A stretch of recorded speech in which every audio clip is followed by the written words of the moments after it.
جملہ سنیے، مولا ممبر پر بیٹھے، کسی نے کہا یا علی، کسی نے عرب میں ایسا کلام کیا جس میں نقطہ نہ ہو. کیا نہ ہو؟ نقطہ نہ ہو، یعنی بے نہ ہو، تے نہ ہو، سے نہ ہو، جیم نہ ہو، زے نہ ہو، زے نہ ہو، ضاد نہ ہو، یہ نہ ہو. کتنا مشکل ہے. 28 الفاظ ہیں عربی میں، 29، اس میں سے یعنی 8-9 جملے آپ حروف نکال دیں، بہت مشکل ہے. اگر آپ مجھے کہ مولانا ہم آپ کو 1 کروڑ دیں گے، 2 منٹ کے لیے ایسے بات کریے جس میں نقطہ نہ ہو، میں مر جاؤں لیکن کلام نہیں کر پاؤں گا. بہت مشکل ہے ایسا کلام کرنا. کہ یا علی کسی نے ایسا عرب میں کلام کیا کہ جس میں نقطہ نہ ہو. امام نے فرمایا کسی نے کیا تو نہیں، لیکن اگر کہو تو ابھی کر کے دکھا سکتا ہوں. کہ یا علی کون کر؟ امام نے کہا میں کر سکتا ہوں. کہ یا علی ابھی؟ امام نے کہا ہاں. اسی وقت مولا نے خطبہ دیا، 1.5 صفحے کا خطبہ ہے جس میں نقطہ نہیں پایا جاتا. ایک ایرانی پروفیسر، لٹریچر میں پروفیسر تھیں، ایرانی مولانا بتاتے ہیں جب میں نے یہ فضیلت پڑھی وہ 3 دن کے بعد میرے گھر آئیں. کہ مولانا صاحب میرا شوہر بھی لٹریچر میں پی ایچ ڈی کیا ہے، میں نے بھی پی ایچ ڈی کی ہے، یعنی میاں بیوی دونوں پڑھے لکھے جن کا کام ہی قافیوں اور الفاظ سے تھا. کہا کہ قبلہ جب آپ نے مولا کی یہ فضیلت پڑھی ہم رات کو گھر گئے، پوری رات 3 دن ہو گئے کوشش کرتے رہے کہ ایک صفحہ ایسا لکھیں جس میں نقطہ نہ ہو. کہ اتنے دن گزر گئے 1.5 لائن سے زیادہ ہم نہیں لکھ سکے.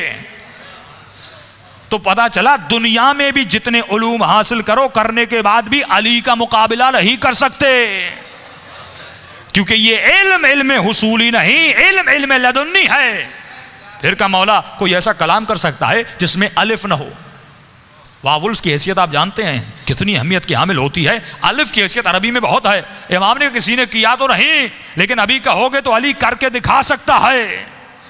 1.5 صفحے کا خطبہ ہے کہ مولا نے اس میں الف کا استعمال نہیں کیا. یہ وہ فضائل علی بن ابی طالب ہیں. اگر کسی میں تعصب نہ ہو اور مولا کی فضیلتیں سنائی جائے اسی وقت وہ علی کا کلمہ پڑھ کر شیعہ ہو جائے گا.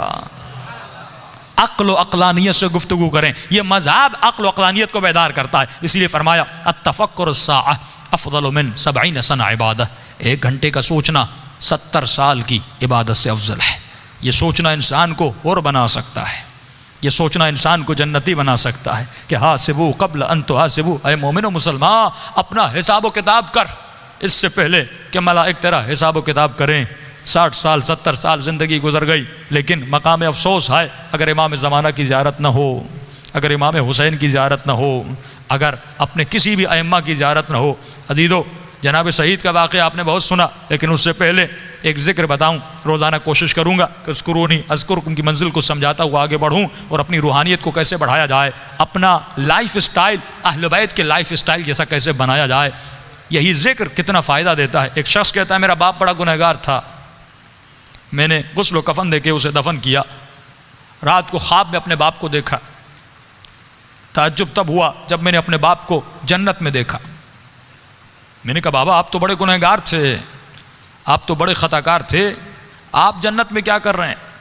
اس نے کہا میرے لال 3 دن تک میری قبر میں آگ جل رہی تھی، 3 دن تک مجھ پر فشار قبر عذاب قبر میں مبتلا تھا، لیکن 3 دن کے بعد کچھ قبریں چھوڑ کر ایک نیک خاتون کو دفن کیا گیا، جس کی آنے کے بعد پورے قبرستان میں جن جن پہ عذاب ہو رہا تھا ان پر اللہ کی رحمتیں نازل ہونے لگیں. فرمایا نور برس رہا تھا. کہ بابا یہ کیسا نور تھا؟ کہ جیسے اس کو دفن کیا پہلی رات بھی، دوسری رات بھی، تیسری رات بھی اس کی قبر میں حسین ابن علی آتے تھے. فرمایا جب اس خاتون نے میرے عذاب کو دیکھا، فرمایا اس کے دل میں رحم پیدا ہوا، اور جب امام حسین اس کی قبر میں آئے تو اس نے کہا مولا مجھ پر تو رحمتیں ہیں، لیکن یہ بھی آپ کا چاہنے والا ہے، اس کی قبر میں عذاب ہو رہا ہے، میں چاہتی ہوں میری خاطر آپ اس کی شفاعت کر دیں. کہ اس وقت امام نے دعا کے لیے ہاتھوں کو بلند کیا، میرا عذاب ختم ہوا. کہ بابا وہ خاتون کون سی تھی؟ کہ اس کا نام یہ تھا، اس کے شوہر کا نام یہ ہے، فلاں محلے میں رہتی تھی.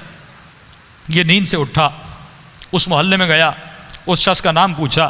کہ فلاں خاتون آپ کی زوجہ تھی؟ کہ ہاں. کہ اس کا کون سا ایسا عمل تھا؟ کیا وہ بہت زیادہ نمازی تھی؟ کہ نہیں، صرف واجبات پہ عمل کرتی تھی. کہ بہت زیادہ قرآن پڑھتی تھی؟ کہ نہیں، مختصر قرآن پڑھتی تھی. کہ کوئی ان کا خاص بہت زیادہ ذکر تھا؟ کہ نہیں، ایک عام سی زندگی گزارتی تھی لیکن اخلاق کی اچھی تھی. اس نے کہا اتنا پوچھ کیوں رہے ہو؟ اس نے سارا واقعہ بتایا کہ آپ کی زوجہ کی خاطر میرے باپ کی شفاعت ہو گئی، کوئی تو ایسا عمل ہوگا جس کی وجہ سے امام حسین اس کی قبر میں گئے. تو فرمایا ایک عمل تھا جو کثرت سے کیا کرتی تھی. کہ وہ کون سا عمل تھا؟ فرمایا روزانہ زیارت عاشورہ پڑھا کرتی تھی. یہ مقام اذکرونی اذکرہم ہے کہ ہمارے چاہنے والوں تم ہمیں یاد کرو، ہم تمہیں یاد کریں گے. اللہ کہتا ہے تو ایک قدم ہماری طرف آ، ہم اہل بیت 10 قدم تمہاری طرف آتے ہیں. یہ قدم کردار کے اٹھانے ہیں، یہ قدم رفتار کے اٹھانے ہیں.